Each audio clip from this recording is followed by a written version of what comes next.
Next game up is going to be Georgia and Kentucky. And when I'm right about Arkansas beating Florida, if I'm right about Kentucky beating Georgia, which I think is also going to happen, Kentucky going into week 11 is going to be in the driver's seat for the SEC East. Is that crazy or is that crazy? It's pretty nuts. I don't even have a good response for it. You know, in the preseason write-up that we did, we put on our website at secfans.com, I led the Tennessee discussion by saying, you know, Butch Jones, you're on the clock. That this was the year that I felt like Florida and Georgia both had major deficiencies. I didn't think either one of them was really prepared to win the conference. And that was the biggest reason why I said that Tennessee, who I never really bought to be an elite team for a variety of reasons, but I said, you know, judging by where Florida and Georgia were at, Tennessee can step up and win the conference. And lo and behold, what happens? Tennessee completely drops the ball. They have a very difficult SEC West schedule that, granted, you know, they lose both West games, but against top 10 teams. And then they, you know, turn around and, you know, lose to South Carolina. And all of a sudden, what does that do? Well, again, Georgia and Florida aren't really equipped to win the SEC East. And it's a lot like when Mizzou won the conference for a couple years. Kentucky can just backdoor their way into it. Again, you know, Mizzou won it fair and square in 2013, right? That was a good Mizzou team. 2014 Mizzou was not overly good. They won the conference because Florida and Georgia just kind of managed to screw it up and give it to them. And, you know, like you said, I mean, we may see the same thing, that a Kentucky team that, you know, basically rolled over and died, frankly, when they played Alabama in the SEC West, is going to end up playing the SEC West winner in the SEC championship game. It's kind of mind-blowing.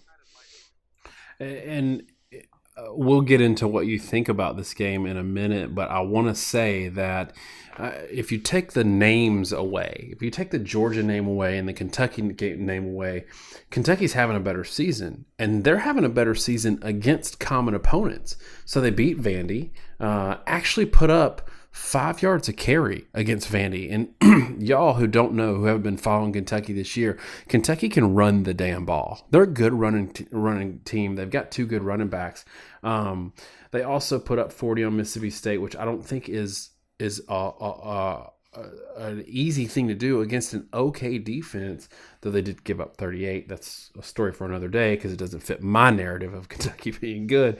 But they throttled Missouri. 35-21 isn't indicative of what that game was either. So we've got a Kentucky team that we're like, okay, they're 5-3, okay, but now they're playing a name team in Georgia. But wait, they're playing the teams Georgia have already played, and they're playing them better than Georgia did. So it ain't crazy. Yeah, I guess my one hesitation here is with Kentucky. You know, the one thing Kentucky does really well is run the ball, but, you know, we talked about this in the recaps with Georgia. Georgia defends the run pretty well. I mean, they've given up a lot of touchdowns. They've given up 11 touchdowns, but that's mostly due to offensive issues. But Georgia's only given up 3.3 yards per carry. They're right behind Florida in rush defense. And, you know, that gives me pause, even though you're right that Kentucky has ran the ball on basically everyone. The question is, well, who didn't they run the ball well on? Well, that would be when they played number 10 Florida in the second game of the season, and they only averaged 2.8 yards per carry and lost 45-7. Georgia is not all that much worse than Florida. They're actually pretty similar in terms of run defense. And that gives me a lot of pause in wanting to pick Kentucky to upset Florida. I know upset Georgia rather. I mean, I know you're angling for the upset picks this week, and I don't blame you. It makes for fun conversation, if nothing else. Though I know both of us always speak honestly. We make a point of that on this show. But yeah, again, oh man, Georgia's run defense is so underrated. Not to say that it's fantastic, but it's good, and that's a big deal in this ball game.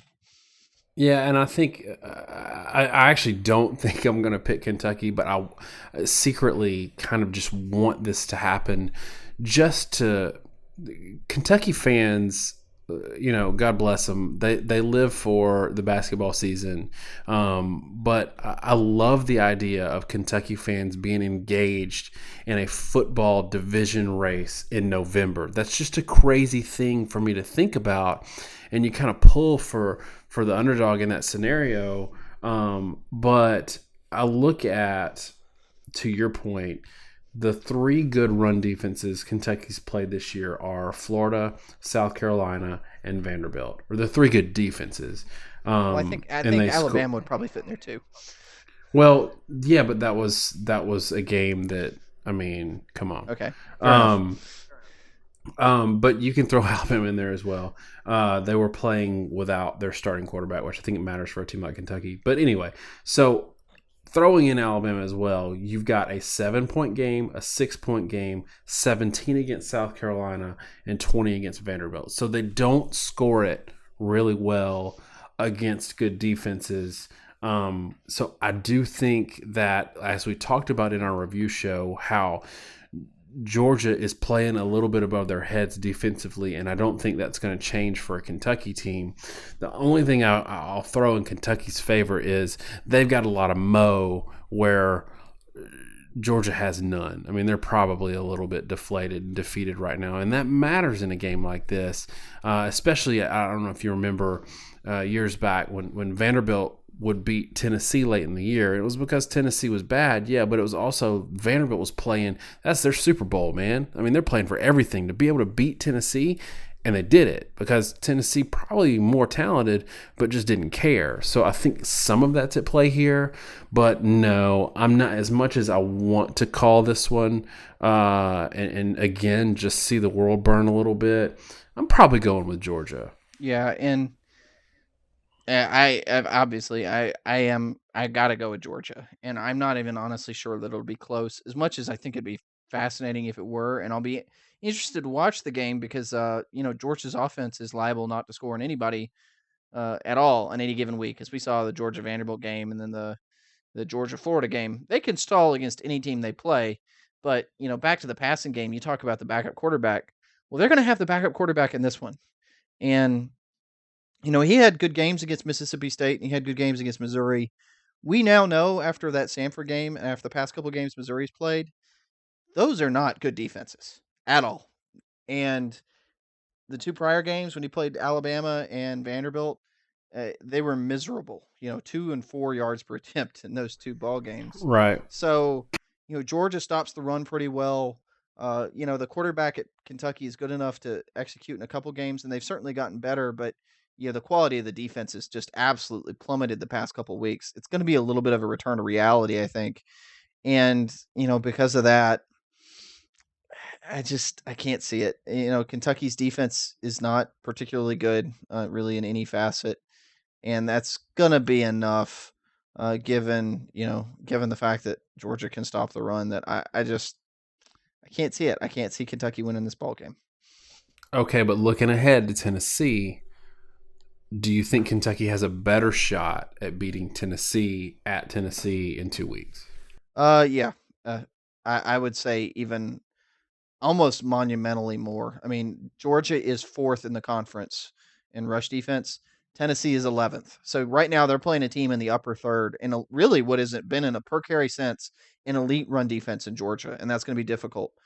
Tennessee is in the bottom third of the conference in run defense, and trying to, if I can right here conjure up a little magic, I can tell you nationally, Georgia's 13th nationally, Tennessee 99th in run D. So that's a huge difference for a team that relies on running the ball, and that's why I think Kentucky is going to give Tennessee a game, but they could very well get blown out against Georgia, and that can be seen as a negative thing, but a lot of what I say should be taken moving forward, right?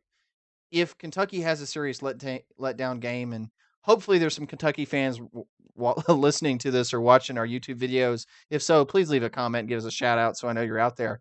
But what I'm telling you is I don't think you're going to be able to do well with Georgia because it's just a bad matchup. But don't come out of that game feeling all despondent, because Tennessee is going to be an entirely different kind of matchup, and one that they're going to have a very, very good shot of turning things around in a hurry. And what's crazy about this is the one thing that we said that would be nuts is if Kentucky is in a division race in November. But the other thing to look at if you're a Kentucky fan is they've got to go 1-3 in their last 4 to make a bowl, which is very doable because they've got Austin Peay right before Louisville. And no, they're probably not going to beat Louisville, but I will say Kentucky is better than Virginia, who actually should have beaten Louisville this weekend. But again, discussion for a different day. I think all in all, you got to be happy with your season if you're Kentucky this year, not as devoid of talent as they've been in the past. So it's interesting to see where they go from here because they're not. I don't think they're poorly coached, and it's just as we talked about about Tennessee in our review show. It's interesting to see some of these other teams emerge and take some of the recruiting opportunities that haven't been afforded them in the past and actually making something out of it.